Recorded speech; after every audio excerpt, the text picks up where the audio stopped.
Hey guys, it's Kate, and today I will be reviewing this new watercolor supply set that I got from Home Hobby. So I actually received this watercolor set from them for free, so I could review it. Just wanted to let you know that I did not buy it myself. And as you can see, the box is quite nice. It comes in this cardboard box with a lot of kind of information pamphlets inside. And in all, there is a block of watercolor paper.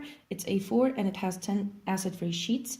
And also it's quite heavy. It's 140 pound paper, so it's the paper that I kind of use. So the paper is not bad.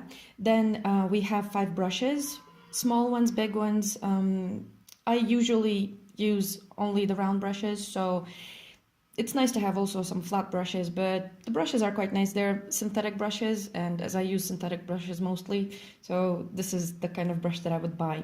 So paper and brushes, yeah. Next we have some watercolor paint, and there are 12 colors in it, including the white and the black. Then we have a paint tray, which is a kind of a palette that you can use to actually squeeze the paint out onto. And the watercolor paint set, it's not in pans, as I usually use the one in pans, but it's in tubes.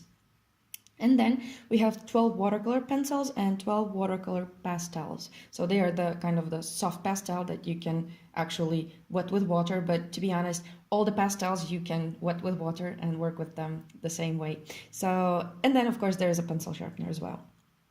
As you see in the video, I'm just unpacking everything so you can see. And I forgot to take out the white pencil out of the box, but there's the white pencil in the box as well. So as for the storage, to be honest, it's not very handy to store pencils in a cardboard box and the paint like that. I usually prefer to store my stuff in pencil cases. So anyway, even if it were in a tin box, I would put it in a pencil case, so the storage is not a problem for me. And I wanted to test out all the colors and kind of create color swatches for everything that there was in this set. As you can see, I am squeezing out all the colors of the watercolor paint, and there are 2 greens, one violet, one blue. The greens, they are warmer, one cooler, sorry. And then we have 2 browns and a black, as well as 2 reds. A cooler one, but it tends mostly towards the pink, and then the warmer one, and 2 yellows. But as I will be doing the swatches, you will see them now. So here first I tested watercolor pencils, and I'm just gonna go in a kind of color wheel order so that you can see, and you can see how different the color of the pencil actually is when you look at the color of the pencil and the color on the paper.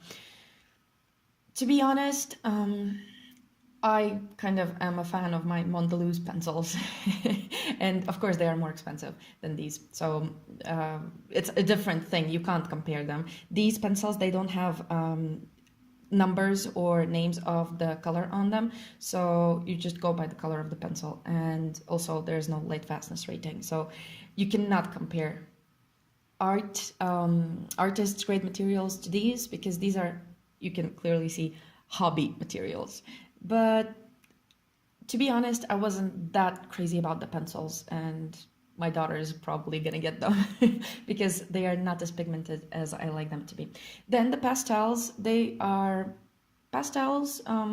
To be honest, I didn't test them out as pastels, how they blend together. I just wanted to see how they react with the water, and the colors, they are brighter than the pencils, but I wouldn't say that they are like very vivid. But again, I'm comparing it to the art supplies meant for artists that cost a lot more. So as for hobby, this can easily do, but I've never actually used soft pastels diluted with water, only maybe in underpaintings, so it's not something that I usually use, but I just wanted to see how they react with water. So you can see the different colors. For example, the light blue as the pencil and the soft pastel, they kind of almost disappear on the white. Then I will test out also the watercolor paint, and again, I will go in the circle that I squeezed the paint out. You can also see about the white watercolor paint. I just wanted to say I never use it. so it's kind of more of a gouache thing to use white paint. In watercolor, you use the white of the paper, so I just put it on the paper, but yeah, I never ever use white paint in my paintings. But as I was saying, the colors, they're quite vivid. That's very nice to actually see. Like, they are quite bright, and when they dry, they don't lose a lot of their pigmentation. Maybe the black is not as black, but blacks usually, again, as I'm saying, I'm mixing my blacks. And I wanted to see how the paint flows on the paper, and it's quite nice. The thing that I didn't like about this palette tray is that I squeezed out all the paints into it, and I had no space where to mix my colors. And then I also tried mixing my oranges, greens, and violets with the colors provided, again based on the color theory, and you can see that you can get some bright results, and from there you can also get some duller ones. And here are the sheets that I got together with this set. You can see that there's a color wheel and also the description of all the materials, and there are some advices about stretching the paper, for example, and just, yeah, some general advice. This is the tutorial, step-by-step tutorial. You can read. There are in detail notes of how to paint these pears. It's actually more of a paint, not a painting, but a sketch. And I'm so sorry that I don't have the full demo here in this video. I don't know what's wrong with my phone, but it recently went crazy and it's kind of deleting videos on its own. So I lost the ending of these pears, but I put the end result video photo, so you can see what I came up with.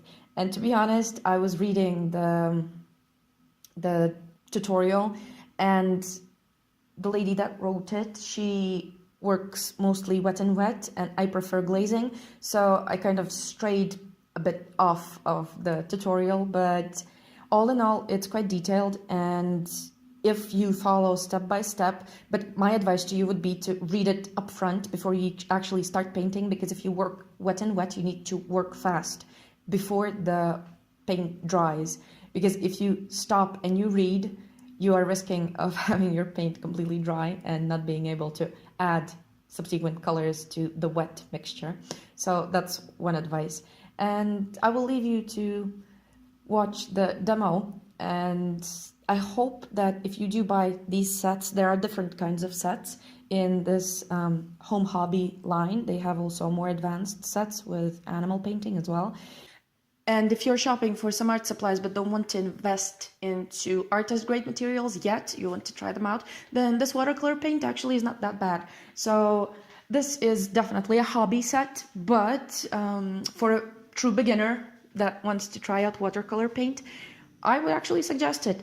But as you know me, I paint my stuff with artist grade materials, so I probably will not be using it in my paintings because I require light fast materials, and that's one of the biggest drawbacks for me, is that there is no information about the light fastness of the paint.